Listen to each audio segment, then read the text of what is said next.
Happy Friday night, everybody. We are once again live tonight. Thank you for joining us for Deep in the Plus. My name is Rob Whiteside. I'll be your host tonight.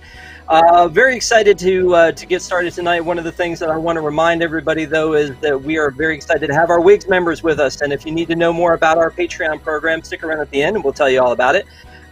We have a very special guest with us tonight. I'm so excited that she is back. Miss Jill Diffendahl. How are you, Jill? I'm great. I'm here. I'm happy to be talking about one of my favorite Disney movies. I'm happy to be on Deep in the Plus again. So thanks for having me. Who put the Glad and Gladiator? I mean, can you tell me? You're not going to tell me. I believe it may have been the star of the film we were about to discuss. Which, this is one I've been very excited to do, and you were like, we're not doing this until I get back. And so very excited to talk tonight about Hercules, Disney's Hercules. Man, this is one of my favorites. I'm so glad we're talking about this. I think that Tom would probably flame me a little bit to say it's not deep in the plus, but this movie came out in 1997. It's not brand new. It's not going to be the first thing that you pull up when you go into Disney Plus, but it's a great movie, and you picked it. And what is it you love so much about this movie? Is it the music? So it is in part the music. It's a lot of things. I love the music. Go the Distance is probably top 3 favorite Disney movie songs, for sure. And I love it in part because while there's not a lot of Hercules in the Disney parks, you hear this song in a lot of places. You hear it when you're walking into Fantasmic. You hear it during Happily Ever After. So it's not only that I love the song and it reminds me of this movie, but it takes me to places in the parks that I love as well. The other thing I love is I think this is a really interesting story. It feels so different than your typical Disney film, especially very different than a Disney princess film. It represents female characters in a very different and probably more progressive in some ways approach than a lot of other Disney films do. So I appreciate that about it. The characters are fun, and probably the best thing, it has who I think is the coolest Disney villain ever. I think Hades is just the funniest, most, shticky, dry humor. Like, it's just, every time he's on screen, I'm cracking up. And this movie makes me laugh more than probably any other Disney movie. Well, I think you hit the nail on the head. It is a very fun movie. I mean, that's part of it that makes it very rewatchable for me. I go back to this movie. I think I've actually watched it twice this month.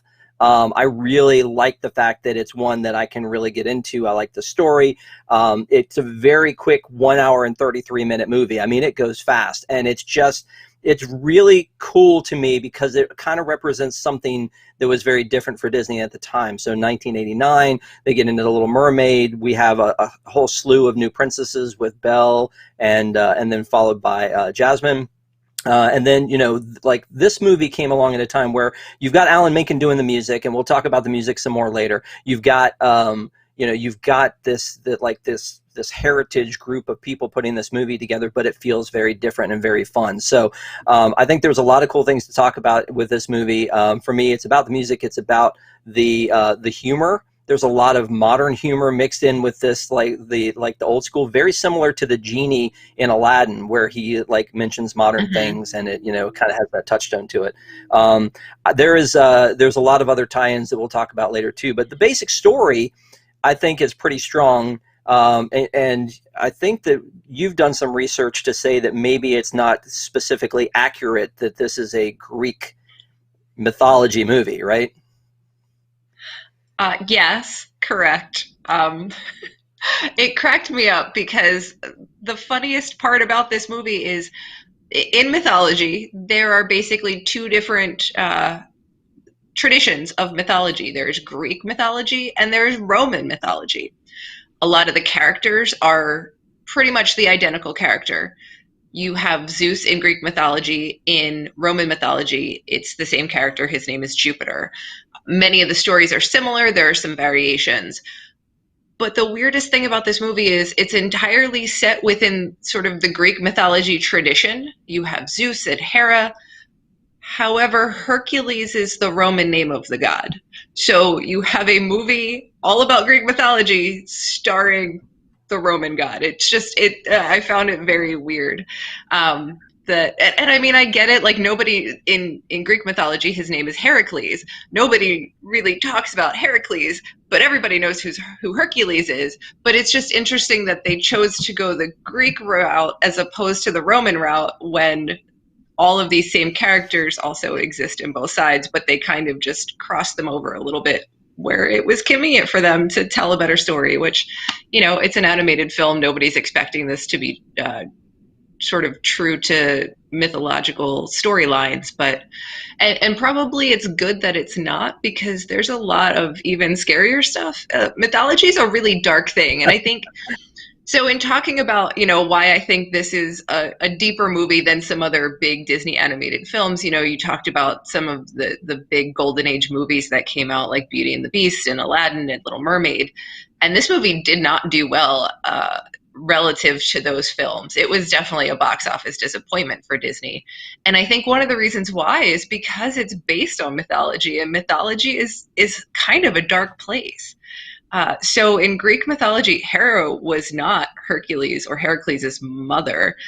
Zeus went down to Earth and impregnated a human woman, and Hera got pissed off about that when she had a baby that was Zeus's son. And Hera actually tried to murder Hercules many times. It wasn't Hades that tried to kill Hercules; it was Hera. Interestingly, in this film, though, the woman who, the mortal woman who is Heracles' mother in mythology, her name is Alcmene. That is actually the name of the character who plays Hercules' adopted mother in this film. I don't know if they ever actually mention her name in the film, but that's what she's credited as in the credits. Another thing that's kind of interesting about this is Hades and Hercules really didn't actually cross paths in most mythology, except for one story where Hercules was sent to the underworld to steal Cerberus, the three-headed dog. So you see that it's actually nice that there's a nod to that aspect of actual mythology at the end of the film, where Hercules rides into the underworld on like riding Cerberus, but that in mythology was really the only time they crossed paths. And there's so much other stuff that is kind of creepy. Like in mythology, Hercules actually murdered Megara and their children. They were married in actual mythology, but yeah, Hera took out this is a way to take out her spite on Hercules and drove him mad and made him murder his own wife. So it's kind of a really dark thing to base a children's movie on, and I think that's a big chunk of the reason that it didn't do so well in the theaters, is that it's based on this sort of very adult historical background. I love the scene where he's walking out and he's talking to her about that Oedipus guy, and I thought I had problems. So he's like referring back to Oedipus in the story, which is, like you said, there's a lot of darkness and all this stuff. But it is funny to me, like that they speak to that. But you were talking about like how they mixed it and it's not necessarily true to the mythology. And so I think we're all kind of like, obviously you've boned up on it. You're the expert now. Like if I need to know which god is in which camp, I'm calling you. But when it comes to like these movies, I think this is less offensive than in, say, Pocahontas, where they change history in that movie, basically, right? So as opposed to the way that, I mean, there are some things in that like I feel like you're making a reach with mythology. Maybe there's room to play. Do you disagree? Well, interestingly, when this movie premiered, they were actually going to have a premiere in Greece at a historical site in Greece, and the Greek government refused to allow them because there was actually like outcry among the Greek people that Disney was appropriating their cultural history with this film, and they didn't like it, and so they refused to let Disney have a premiere in Greece. So I agree that maybe it's not as uh, significant, but maybe that's an American perspective because Pocahontas is based on Native Americans, whereas we aren't as we don't have as much sort of touch with how Europeans feel about cultural appropriation. That's fair. Okay. One of my favorite lines from this movie that is like when the little kids are stuck in the cave and he's like, somebody call IXII, which I think stood out to me the same because we're talking about Roman numerals. I mean, Uh-huh. even though the joke is hilarious, we're talking about Greek gods and Roman numerals. So, I mean, that part of it is a little telling. But I'm sure I've said that line 100 times. There are so many lines that as we're going through here that like I keep bringing it back. Like Herc, it's been a real slice that Meg says. I just love that line. I mean, there's a lot of stuff like that, and like with Panic and Pain, where he's like, "If," and he goes, "If is good." I mean, just little things like that that just make this movie over and over again. Do you have a favorite line or like one you quote often? I like it's actually funny because I think some of what I love most about this movie, like what you're talking about with the humor, I feel like is very adult. I feel like there's less humor in this movie that is directed for children, and more of it is really at that high level. I think Disney and a lot of children's animated films are designed to have kind of both levels. You have the humor for the kids down here, and you have the humor for the adults up here. So the parents who are taking their kids to go see the animated movie are enjoying it as well. I feel like this is a movie that has less of that child's level of humor, and so much of it, I think, is stuff that kids wouldn't get. And some of the kids aren't going to get IXII. You know, they're not going to have any Right. idea what that's going to be. Um, but one of the things I love most about this movie too is I think there are a lot of valuable adult lessons. In part because there's much less maybe focus on kind of the black and white side of good and evil. It's more kind of, there's all these gray areas. Like Meg's character is this very interesting mix of she's doing the right things for the wrong reasons and the wrong things for the right reasons. And so one of the lines I actually like most from this movie is when Zeus is talking to Hercules, and Hercules is like, why isn't it my time to be a god yet? I've done all these great things. Like they have sneakers for me. I'm on the merchandise, which I think is a funny nod to Disney. And Zeus says to him, being famous isn't the same as being a hero. And I really, that's a line that I absolutely love from this film because I think it's something we take for, we misread so often in our modern society that fame and hero are the same things. And I think we look up to a lot of the wrong people sometimes simply because they're famous and not because they are setting a good example. Yeah. No, that's a good point. You're talking about humor, and you talked about like a nod to Disney. I wrote some of these down because I think that there are a ton of nods to Disney and specifically Disney parks, like Mm-hmm. where he says it's a small underworld after all, or the part where there's the Panic and Pain are like woodland creatures, and she says a couple of rodents looking for a theme park. I'm like, that's funny. And then there was another one you mentioned, the merchandise, where he's like, I'm trying to take this guy down and you're wearing his merchandise. But that feels like to me, because maybe of my merch problem, but it feels like to me to be sort of like, kind of a nod to Disney. One of the other things is when she's singing in the courtyard with the muses and you see them moving around, there's an image where they take the busts of the haunted mansion, and all of the muses are that specific heads from the haunted mansion. And I grabbed a screen grab of it, Ben, if you have that to put up, because I just think it's a really cool classic thing that they're like, okay, they're giving nods to the park. So I wonder if like, yeah, there you go. So I wonder, I mean, even the one that's knocked down, that's really funny, that if they if there was some reason that they were so parks focused at this time. It was 1997. I don't know. I mean, it was kind of near the end of the Disney decade that Michael Eisner had put out. But it is kind of cool to me that there are so many nods to the theme parks. Another thing I think that I want to talk about with this, kind of getting away from like sort of the history of it, but talking about the movie itself, is the animation. So the animation seems Mm-hmm. to be kind of all over the place. There's some of it that is really kind of realistic, like at the very beginning when the narrator is there and they're going through the museum and you see like statues with like, shadow and reflection, and that looks really cool. And then there's the kind of the artwork that's on the vase that's really more of that 2D flat feel because it's on a vase. And then there's the regular animation, and there's some weird like curly Q things that they do with these guys, like Herc's knees, or like this is Hmm. going to sound really weird, but like Zeus's nipple like was just like this Hmm. curly Q thing because he got the half thing. I mean, it's just It's like it so was. weird. Right? I mean, it was like really weird. So, the animation is a little bit off, but, I have some more pictures that I took of the animation that obviously this is hand drawn, and I love hand drawn. Hand drawn's great. But look at this, like this popped out to me on my 1080p TV screen that this is when Herc, and he's looking pretty good up there. I feel like I can call him Herc. We're close, but he's looking pretty good up there. But you see all these little people, and they don't have faces, and it's almost like I drew them, and they, it seemed very like a second thought. But if you go to the next one, there's this dude who, if you can see him at the top and you see him at the bottom, it's literally the same dude that they put with, in both places. And he kind of looks, and Ben talked about this pre-show, looks a little bit like Dilbert. I mean, it's just very Hmm. strange, these little characters that they put together. So it's kind of funny in a way now looking at it.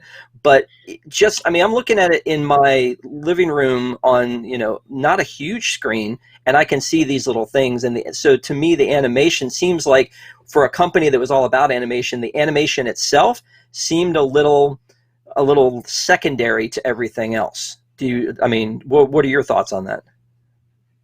So they used a different approach. They went with the style of this, I think, magazine or newspaper cartoonist, and they actually had him come on as kind of like a supervising art director. And it was a style choice. They made a style choice, maybe not with that little guy that is cloned again in the same place on screen, but they kind of Oh, made a that's a style choice. choice That's a to choice, go all with right. this. Right? With this more sort of like unfinished look. And it actually got panned pretty hard by critics. There were a lot of critics that were like, we've come to expect this looks sloppy and unfinished and soft and squishy, and we've come to expect more than this from Disney animation. But I would say the thing animation wise that stood out most to me was the Hydra. So the Oh Hydra yeah. scene here, he's kind of the first big monster that Hercules fights once he gets to Thebes, and they created the Hydra with computer animation, which at the time was still, something that was on the relatively newer side. It's certainly not like they created the whole movie CGI, but it's jarring because the animation style is so kind of soft and squishy around the edges, and then you've got this super sharp crisp Hydra, and then you've got him like 30 times because they just cloned his head 30 times in the CGI to make it this multi-headed monster. And it especially in today's kind of 4K TV screen world, it stands out as very distinct and separate and almost like it doesn't belong. The other interesting thing I thought is, as I was doing some research kind of on the background of the animation, is that Hydra scene is about 4 minutes, give or take, and it took them a year and a half to animate with CGI that 4+ minute scene of Hercules fighting the Hydra, which is kind of like, why did you even bother using CGI at that point then? If it was going to take you that long, it would have taken you a lot less time to just hand animate that scene. I thought it was really bizarre. Well, see, now you've answered my question then. That's why they only spent 17 seconds drawing those townspeople, is because they spent Mm-hmm. all that time and money making the Hydra. So that's why they made Dilbert in there twice. The contrast to me, though, about this is you and I reviewed early on in Deep in the Plus, The Hunchback of Notre Dame. That Mm-hmm. movie is so beautiful, top to bottom. Mm-hmm. The scenery, the buildings, the backgrounds, the skylines, just everything. The sweeping camera, like the whole thing is just amazing. His point of view when he's coming down the front of the cathedral, and it was the year before this. So I mean, Mm-hmm. the idea, you said it was a choice, and I get that and there, it's a very interesting mix. But it's amazing how, and I use this word already, jarring. There is the difference between Hunchback, which was so beautiful 1 year before this, and Hercules. So and you talked a little bit about the money that this one made. It made like 250 million, which is not nothing, but it cost 85 to make, which again, in that time, that was probably crazy. But they probably, to your point, had this high expectation after Mermaid and Aladdin and Lion King and all these movies that came Hmm. before it, that it probably was budgeted, I would assume, to make 3 times what it did. But if you look Yep. at it like 250 million versus like the 1.4 billion that Frozen made, it certainly is not in even the top 20 Disney animated films. Yeah, the first 2 weeks at the box office, it made half of what Lion King made in its first 2 weeks at the box office. So it was definitely a stark contrast to what had been their huge successes just a few years before. Which is a little weird because it's known content, right? So people know mythology, and I Hmm. feel like Percy Jackson books and things like that, that people would be more into it, mythology in general. But apparently, it fell flat. To that point, something that we've talked about before as well is the idea of remaking movies, right? And so I think that we've talked about they should probably remake the movies that didn't do well, Treasure Planet. Or Atlantis, rather than going back to these huge blockbusters that we know and love and grew up with, like Lion King. We know that this is something that they've said that the Russo brothers are involved in a remake of this movie, a live action remake of Hercules, that before coronavirus, like 2020 or 2022 was when they were looking at releasing this thing. And at the time, the Russo brothers even said they weren't sure, and maybe this will dovetail into us talking about the music, but they weren't sure if that would be a musical or if it would be more like Mulan and just have like an action movie that has nods to the music. Do you think they should be making a live action remake of this one? Because I know in general you're against it. And do you think it should have the music? I'm a little nervous about it because I think the producers who did The Lion King are also attached to this project, and Oh, I think we all kind of agree that The Lion King live action didn't turn out so hot. Um, I'm okay with a live action. I will try a live action remake of this. I think it's better suited. I think the films that have human characters are better suited to this. I think that was one of the failings of The Lion King, is that it was just a whole bunch of CGI animals. Whereas the one live action remake that I really, really enjoyed was Beauty and the Beast, which was more, I mean, yes, absolutely. There were lots of anthropomorphic pieces of furniture and chandeliers and things, but the main characters were human or human like. And I think that made it more palatable for me.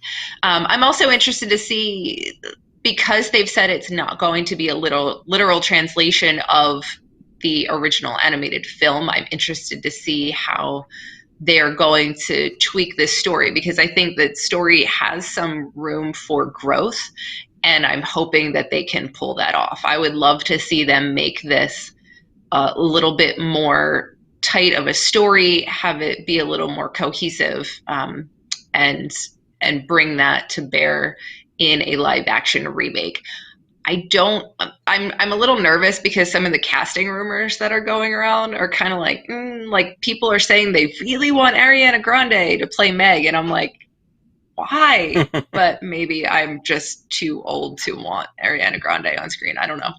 Um, but I don't know.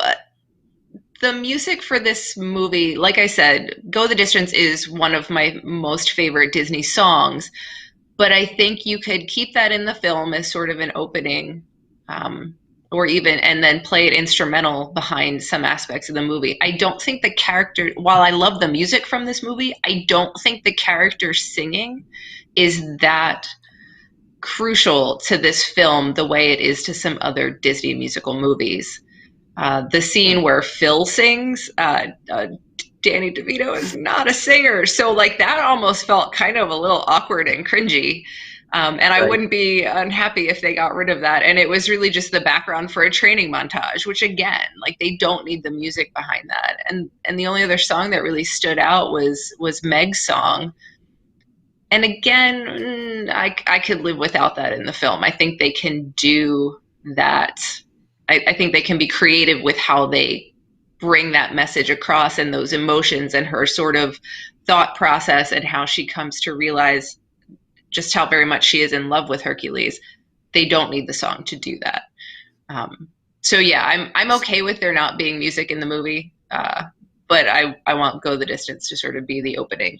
It still needs to be in there. It just doesn't need to be sung in the film. Okay, so Alan Menken did the music to this, and Alan Menken, I think, is obviously we all, as Disney fans, are just amazed by Alan Menken and all the things that he did. And obviously, he had lost his partner Howard Ashman by this point. But David Zippel, like I looked him up and like didn't really know the name. So like Tim Rice did some stuff, and Elton John, and and there are other people along the way. But like I didn't have a really good frame of reference for him, and it doesn't look like he's done a ton of stuff in general. But the lyrics were amazing. You talked about Go the Distance. I would argue that that may be the best Disney song ever. What tell me something that you think is better than that one. Like, it is uplifting. It gets me every time. I don't know how to sing, and I'm still screaming at the top of my lungs. I mean, Happily Ever After, I mean, the whole thing. I mean, is there like maybe like I'm starting to grow on the Moana songs, maybe to get up there, but is there something? What you said this is top 3 for you? What are the other 2? You gotta I call put me you on the like spot. put me on the spot with Like it. Moana, How Far I'll Go from Moana is also one of my, like, I absolutely adore that song. Speaking of, great lyrics and lyrics that really communicate what the character is going through. It's not just fluff. It's not just there for kind of filler. It's not just bringing a little bit of bounce to the story. It's that song is how Moana feels, and I just love it. But yeah, it's I think some of it with this song is probably a preference. I think people will argue with you that there are better songs out there, but I'd be hard pressed to find one that I think is like hands above, like just miles Yeah. better than this song. I keep looking in the chat to see if anybody has any other suggestions of a song that is better than this one. I mean, again, there are some classics like When We Wish Upon a Star that we hear all the time, but just the energy that this song gives out and the message that it has with Go the Distance, that can be. I mean, it's really, to me, it's the song to beat. So if y'all have something in chat you think is better, as far as a Disney song goes, definitely let us know. But what I also think is interesting about this is Michael Bolton sings the so I love Michael Bolton because of what he did with Lonely Island, and the Jack Sparrow song. That kind of regained some like traction for me in Michael Bolton. But in general, yeah, it's a little bit too far out there. But what I found out in looking this up was that Ricky Martin did the Spanish version. I now need to go track that down to hear that one, because that's awesome that he did that. That's got to be interesting. Yeah. So that would be cool. The other thing about this is that Belinda Carlisle apparently did 2 versions of "I Won't Say I'm in Love" that never made it. So Belinda Carlisle, lead singer of the Go-Go's, did that. That was supposed to be in the end credits and never happened. So I thought that was kind of cool. That song was nominated for 2 Academy Awards and lost only because in 1997 there was a little movie called Titanic that came out. And Celine Dion had a little ditty that may have won a couple Oscars along the way and beat it out. So had that not happened, we could have had an Oscar winner. Had it not aligned with My Heart Will Go On, that's kind of like, it's one of those things where any other year it probably would have won Best Picture. Just putting that out there. I have such like loathing for that song, by the way, which is a whole other story that I will not go into. But the fact that it lost to Titanic just makes me furiously angry. Yeah, right. So one thing I would like to like flex on a little bit is I got to go to D23 when it was the anniversary of Hercules, and Susan Egan, who plays Meg, was in there, and she actually sang "I Won't Say I'm in Love" for the entire audience, and it was like pitch perfect, fantastic, tears in my eyes kind of a thing. It was so good. So that was one of those things where like I'll never forget that part. And Susan Egan was just amazing. I'll talk about the cast in a second, but I guess just in general, the music I think is so strong in this, and really is part of what ties me emotionally to this movie. I do like the mythology. I do like the story. I do like the comedy that's in it, but I think the music is what really ties me emotionally to it. So with that, I know that there is like, we'll talk about the cast, but this kind of ties into the music as well. There were 4 I think. Well, I mean, if you count Michael, no, we won't count Michael Bolton, Ricky Martin, but there were three people who brought life to the character Hercules. So there was Tate Donovan, Hmm. and at the time, Tate Donovan, Hmm. the only thing I knew him from was a show with John Cryer called Partners. It was a half-hour sitcom. You'd obviously have to look it up because it's one that I'm sure no one else had ever seen other than me. But I Hmm. watched every sitcom that was on, and so that one was one that came out in '96. So that at the time was really the only thing I would have known Tate Donovan from. And then he is, the adult voice of Hercules. The guy who Hmm. was the voice of Hercules, Josh Keaton, was young Hercules. He has been doing things ever since then, mostly voice work, and he voiced the Ant-Man cartoon. He was actually Ant-Man in the cartoon in 2017. So he's been working all along, but I would not have known him. But obviously, the singing voice is what really kind of like blows you away here. And I don't know if anybody, like, I'm obsessed with like voice actors and things, so I know that, like, Leah Salonga filled in for Jasmine for the singing voice. I know that this was not Tate Donovan, but I also know that you're a super fan of the guy who sang that song. A little bit, yeah. So the guy who sang that song, his name is Roger Bart, and he is I just adore him. So he's got this quirky, great personality that it's unfortunate that you don't get more of him in this movie than just basically he sings "Go the Distance" as Hercules, and then he's kind of gone. But he's a very prolific actor. He's been in a ton of movie and TV roles. If you're a fan of Harold and Kumar, uh, he featured pretty heavily in Harold and Kumar Go to Guantanamo Bay. He originated a role in the remake of The Producers on Broadway. But the reason I love him so much is because I got to see him on Broadway in You're a Good Man, Charlie Brown back in 1999. And he won a Tony for that role. So it was, and I'm going to show off my playbill that was autographed by the entire cast. And I love this. His autograph is right up here underneath. He played Snoopy, so his autograph is right here underneath the paw print. But in addition to Roger Bart playing Snoopy in this, Anthony Rapp, who is probably best known for originating the role of not Mark. I'm gonna blank on the name, but he was one of the first people to play in Rent, and he was also in Adventures in Babysitting. Everybody loves him for that. But it also featured Kristen Chenoweth as Sally. It was just this amazing cast. So I really lucked out in getting to see this, and I still, like, every time I see Roger Bart in anything, I think, oh, I got to see him in his Tony Award winning role. But yeah, he's just stellar. Like, that song, I think, wouldn't be that song if it wasn't for him singing it. So the fact that everybody loves it so much, I think him singing it plays a huge role. And thank you, Yeah. Penguin Project. Yes, he was Mark. The other character was Roger, and that was not Anthony Rapp. So back to the cast though, Tate Donovan. I love the fact that ever since he's been the voice of Hercules, he was in the video game that came out right after it. He's been in Kingdom Hearts. That they keep these people in these roles, like Jodie Benson when she does The Little Mermaid, I think is great. And then more recently, he's been in Man in the High Castle and MacGyver. So he's still acting. He's still doing things. But for the most part, all of the people who were in this movie, I think, really mattered at the time. But I think most of them now, when you go back to it, I don't think anybody really knows a lot of these people anymore. So, like, Matt Frewer plays in it. So Matt Frewer and Bobcat Goldthwait are Panic and Pain.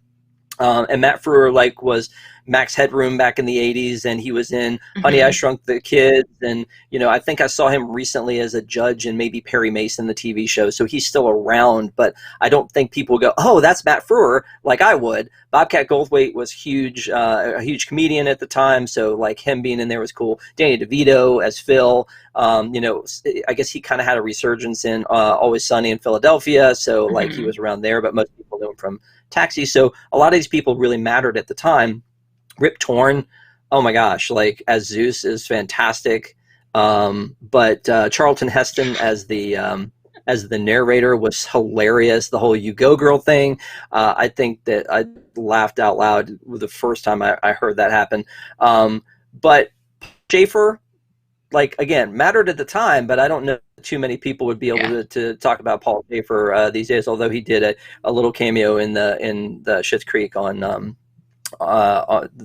like just playing piano at a party. But Susan Egan, I don't think was a huge deal at this time, but she had been Belle on Broadway. And so the fact that she was Belle on Broadway and then became basically, like, I guess Meg is not really a princess, maybe sort of an honorary in some situations, but she's not really a princess. That she became a Disney heroine afterwards, I think, is kind of awesome. I think that she brought such a cool vibe to this role. I love the lines she delivers. I love the whole I'm a big girl. I tie my own sandals and everything. I just think she, you talked about at the top of the show. I think she was a great character. But again, most of the cast, great. But I think at the time it was a bigger deal. No.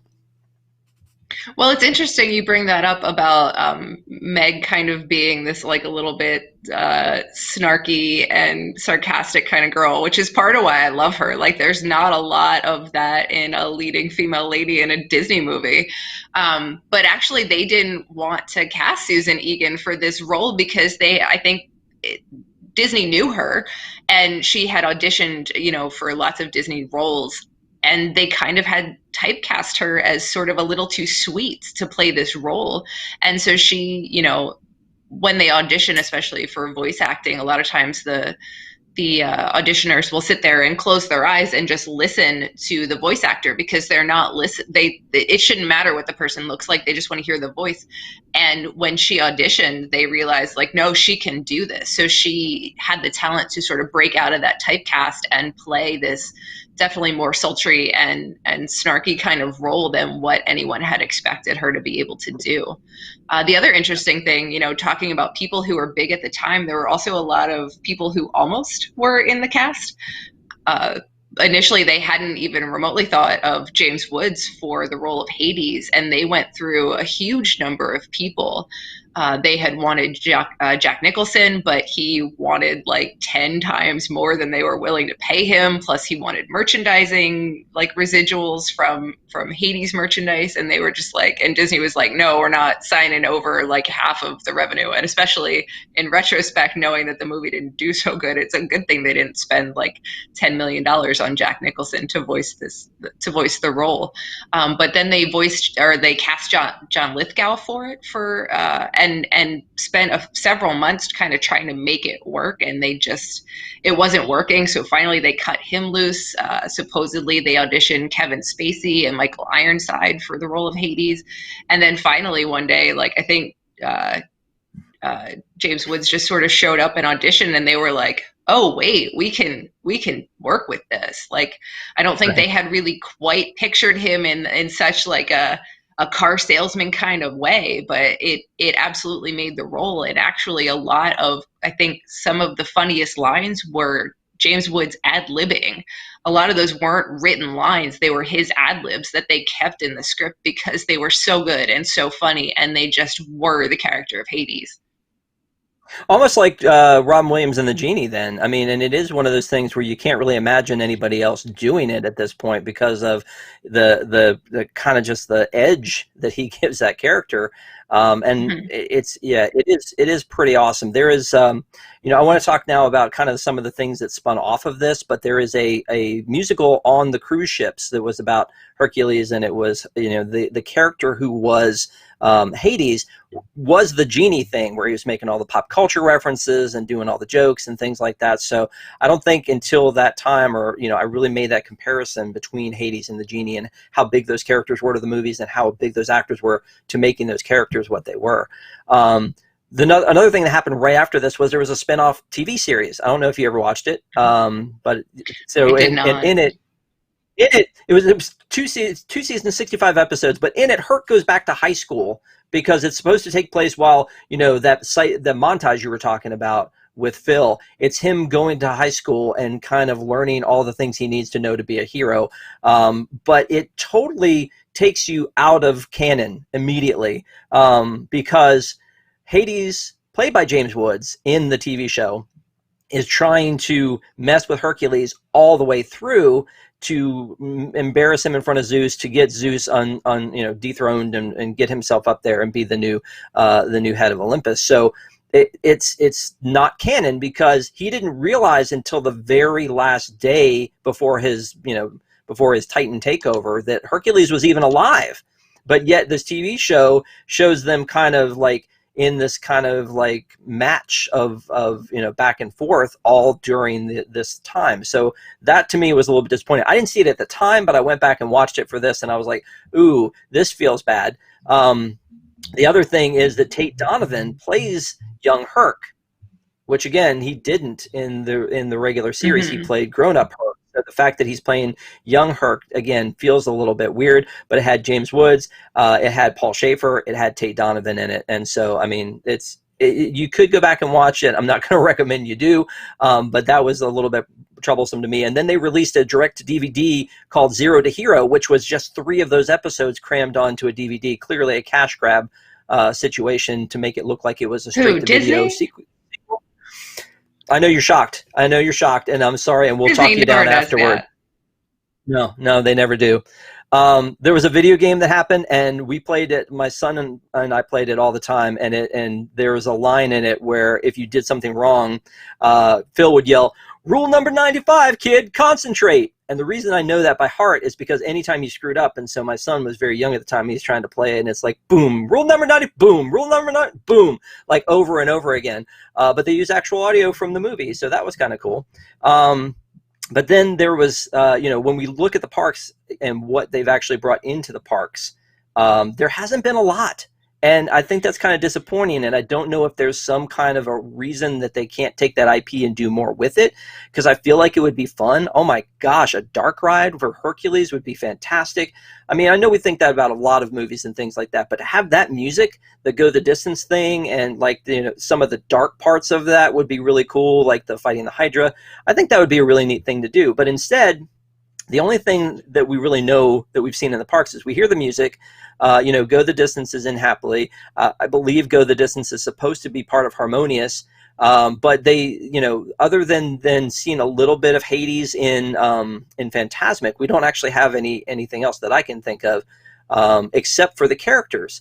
And so I pulled up some pictures of some of the characters that they have in the parks, and I think some of them are kind of cool. I mean, we've seen like Panic and Pain in the parks. And the Hercules never comes off quite right. Meg, maybe a little bit, but Hercules never quite right. Obviously there's some like scale issues with Panic and Pain, but I think that those are cool characters. And then Hades actually looks really super cool in the parks, I think. But sometimes he's a face character. It's weird that like sometimes he's this and sometimes he's a face character. But you went to an event where he was kind of the star, right? Well, Villains After Hours. I'm wearing the shirt. I'm wearing the Hades shirt because you got to wear the Hades shirt. Villains After Hours was a hard ticket event that Disney did last year. In the summer, and it was kind of, I think, basically a way to do the Not So Scary Halloween party without it being Halloween, even though, and it basically ran up through the summer until they started Not So Scary in August. But it was kind of this great blend of some of the Halloween party stuff, like they did some of the same ride overlays, but then they had a show, and the show was unique to Villains After Hours, and it starred Hades, and it had a very similar kind of theme to it of Hades trying to take over everything when the planets align. But instead of kind of calling in all the monsters and everything, he was working with other villains like Dr. Facilier, and I think Oogie Boogie was there, and Maleficent, and the Evil Queen.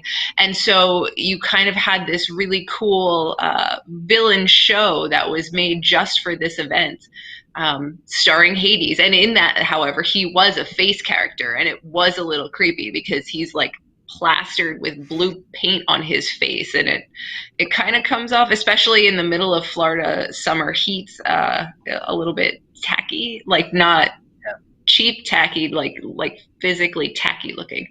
But it was a really cool show, and of course Hades was kind of the star in so much as he was featured on all the merchandise, and it was an event they were planning to bring back for this year the summer, but then COVID happened and they wound up canceling all of the villains parties for this year, and so far all their other hard ticket events as well. Now you said something COVID. What's that? No. So 2019, they started putting together an actual Broadway musical for Hercules, which seems like it should have been a no-brainer. Alan Menken was working on the music.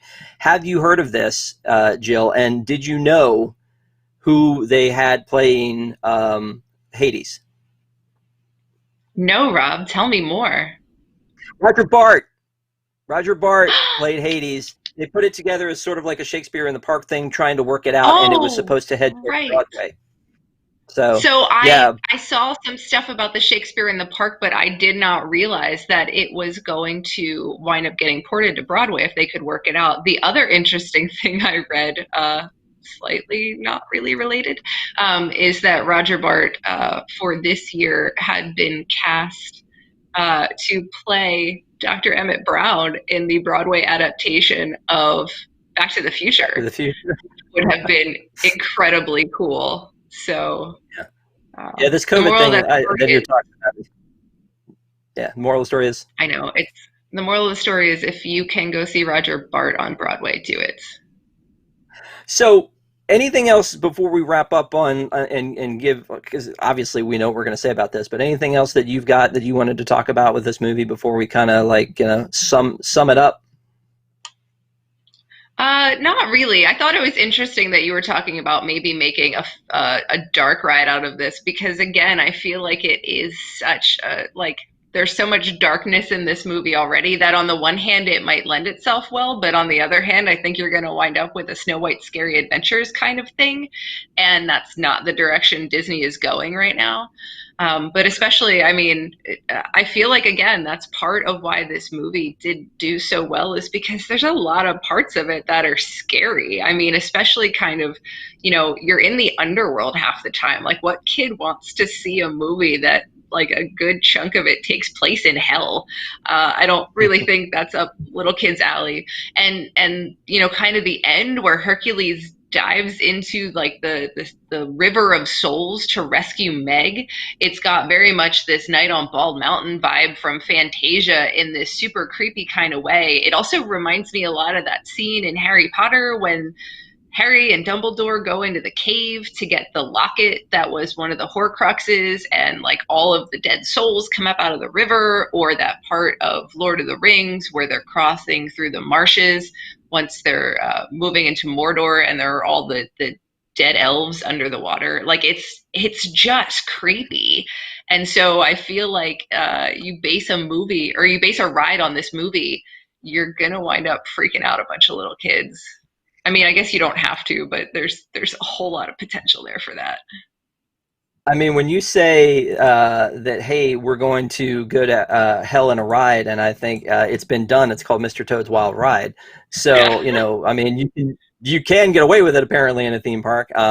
No, I just think it would be good. Maybe that's a little bit darker than they want to go, but I would love to see that happen. So I feel like I already know the answer for both of us, and it's not like I think it's any secret. But you know what, Jill, would you recommend this movie? 100%.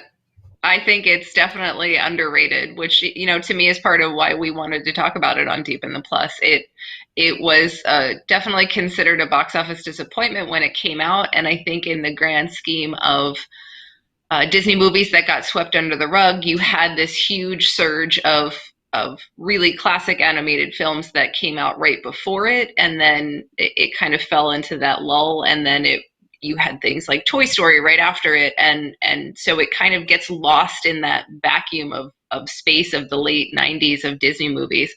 And so I think a lot of people overlook it or kind of forget that just because it's not, a princess movie or it's not the style of traditional Disney films means it's not as good. But I think it's great. And I think especially for, I'm not saying put your 6-year-old in front of this, but especially for older Disney fans, adult Disney fans, I think it's just got so much in it that is so enjoyable and is definitely worth watching again and again.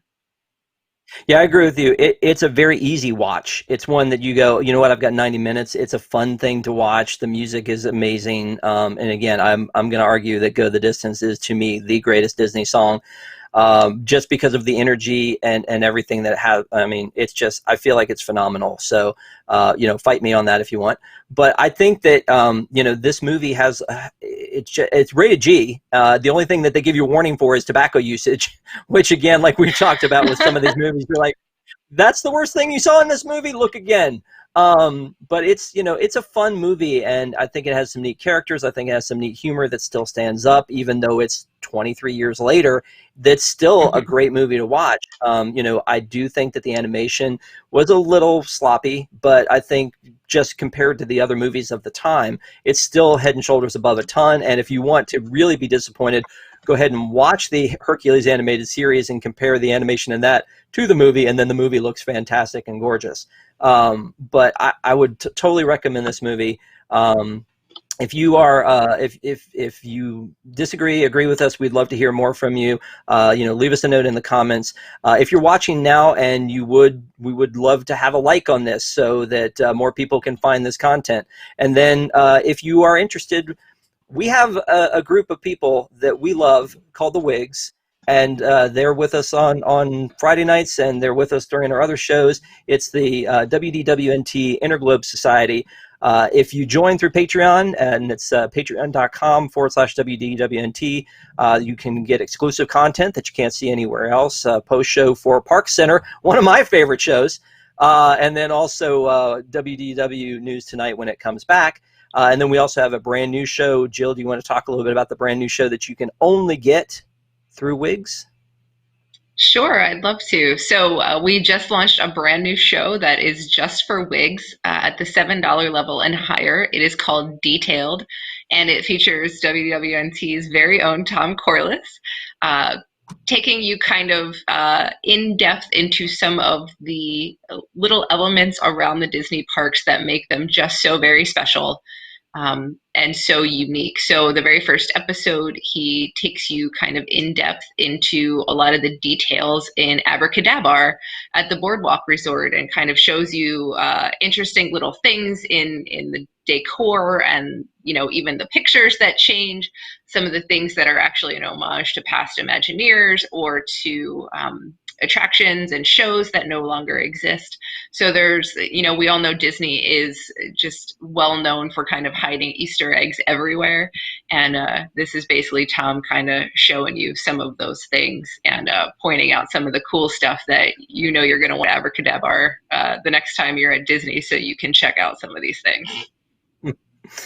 And then, of course, Ben, who is our producer and our favorite person in the whole wide world. Thanks, Ben, for producing tonight, and for being Johnny on the spot with a detailed video, because we threw that at you at the last minute.